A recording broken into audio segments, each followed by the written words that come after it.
गुरुवे गौरचंद्राय राधिकाय स्तदालय कृष्णाय कृष्ण भक्ताय तद्भक्ताय ते नमः।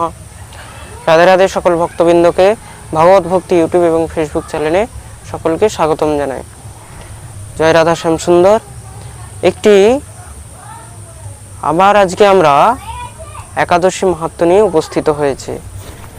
অনেকেই বুঝতে পারছে না যে এই একাদশী ব্রত কবে। যেমন 2026 সালে 10ই জুলাই শুক্রবার নাকি 11ই জুলাই শনিবার এই যোগিনী একাদশী ব্রত। আসুন জেনে নিই যে এই যোগিনী একাদশী ব্রত কবে হচ্ছে। এই যোগিনী একাদশী ব্রত পালন হচ্ছে 11ই জুলাই শনিবার। কেননা শুক্রবারে আমাদের দশমী বৃদ্ধা রয়েছে। যে কোনো ব্রত দশমী বৃদ্ধা যুক্ত হলে একাদশী ব্রত তখন সর্বথা তাকে ত্যাগ করাই উচিত। শাস্ত্র বলছে দ্বাদশী যুক্ত হয়েছে বা এই একাদশীটি দ্বাদশী যুক্ত পালন করাই শ্রেষ্ঠ। যে কোনো একাদশী ব্রত দ্বাদশী যুক্ত পালন করাই হলো শ্রেষ্ঠ। আসুন এই একাদশী মাহাত্ম্য আমরা শ্রবণ করি আর এই একাদশী পালন করে আমাদের জীবনকে ধন্য করি, ভগবানের অতীব প্রিয় হয়ে উঠি, ভগবানের কৃপাভাজন হই। আর আরও যত আশেপাশে আছে আমাদের পরিবার আত্মীয় স্বজন সকলকেই আমরা জানাই বোঝাই যেমন তারাও এই একাদশী ব্রত পালন করে। আর এই একাদশী ব্রতের কি মহিমা সেটাই আজকে আমরা শ্রবণ করব। আর কেউ কেউ জিজ্ঞাসায় রয়েছে, কেউ কেউ চিন্তায় রয়েছে যে তাহলে শুক্রবারে যদি একাদশী হয় তাহলে কি অন্ন ইত্যাদি পাওয়া যাবে না? অবশ্যই পাবেন। কেননা দশমী বৃদ্ধা মানে সেটা একাদশীই নয়, সেটাকে সর্বথা ত্যাগ করতে বলা হয়েছে। যে কোনো একাদশী ব্রত ব্রহ্ম মুহূর্ত থেকে শুরু হয়। আমাদের দিন কখন থেকে শুরু হয়? ব্রহ্ম মুহূর্ত থেকে। তো যে কোনো তিথি ব্রহ্ম মুহূর্তে যখন স্পর্শ করবে সেইটিকেই মান্যতা দেওয়া হয়েছে। যেমন এই পুরো দিন শুক্রবারে একাদশী থাকতেও কেন আমরা একাদশী ব্রত পালন করছি না? কেন কি এই একাদশী ব্রত দশমী বৃদ্ধা হয়ে রয়েছে আর এই একাদশী ব্রতটি দ্বাদশীকে স্পর্শ করেছে ব্রহ্ম মুহূর্তে। তার জন্যে আমরা এই একাদশী ব্রতটি দ্বাদশী যুক্তই পালন করব। আশা করি সকলেই বুঝে গেছেন যে এই একাদশী ব্রত কবে পালন করতে হবে আর কিভাবে আর কি কি পাওয়া যাবে। আপনারা সব কিছুই নিতে পারবেন। যে পারবে সে নির্জলা করবে, যে না পারবে সে ফলাহার করে পারবে, যে না পারবে সে সাকার নেবে, কিন্তু একাদশী ব্রত সকলেই করবে। আর একটি কথা, একাদশী ব্রতেতে কোনো দিন রুটি ইত্যাদি ময়দার জিনিস বা পঞ্চরবি শস্য সপ্তধান্য এগুলোকে সর্বথা বর্জন করতে হবে। আপনি কাজু বাদাম নিতে পারবেন, আপনি এমনি বাদাম নিতে পারবেন, আলুর পায়েস করে খেতে পারবেন, আলু পেঁপে দিয়ে শাকার সবজি বানিয়ে নিতে পারবেন। চেষ্টা করবেন যেমন একাদশী ব্রতটা নিষ্ঠা সহকারে, অনেকেই তো পারে না, যারা পারে না তারা শাকার নেবেন, কিন্তু চেষ্টা করবেন নিষ্ঠা সহকারে এই একাদশী ব্রতটাকে পালন করা।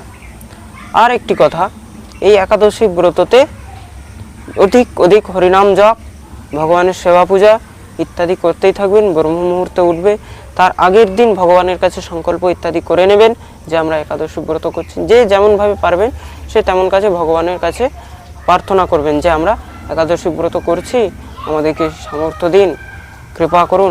এইভাবে আপনার পরের দিন আপনি একাদশী ব্রত করলেন। আর পারণের বিষয়ে বলে দিই। পারণ হচ্ছে আমাদের রবিবার সূর্যোদয়ের পূর্বে, সূর্যোদয়ের পরে 9:30 আশা করি সকলেই বুঝে গেছেন। আসুন আমরা এই একাদশী ব্রত মাহাত্ম্য কথা শ্রবণ করি। শ্রী যোগিনী একাদশী ব্রত। ব্রহ্মবৈবর্তক পুরাণে আষাঢ় মাসের কৃষ্ণপক্ষের একাদশী ব্রত মাহাত্ম্য যুধিষ্ঠির শ্রীকৃষ্ণ সংবাদে বর্ণিত আছে। যুধিষ্ঠির বললেন, হে বাসুদেব, আষাঢ় মাসের কৃষ্ণপক্ষিয়া একাদশী মাহাত্ম্য কৃপাপূর্বক আমাকে বলুন। শ্রীকৃষ্ণ বললেন, হে মহারাজ, সকল পাপ বিনাশিনী ও মুক্তিপ্রদ এই উত্তম ব্রতের কথা বলছি, আপনি শ্রবণ করুন। আষাঢ় মাসের কৃষ্ণপক্ষিয়া একাদশী যোগিনী নামে খ্যাত। মহাপাপ নাশকারী এই তিথি ভবসাগরে পতিত মানুষের উদ্ধার লাভের একমাত্র নৌকা স্বরূপ।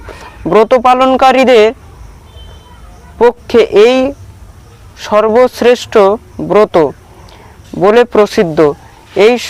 এই প্রসঙ্গে আপনাকে একটি পবিত্র পৌরাণিক কাহিনী বলছি। অলকানগরে শিবভক্তপরায়ণ কুবের নামে এক রাজা ছিল।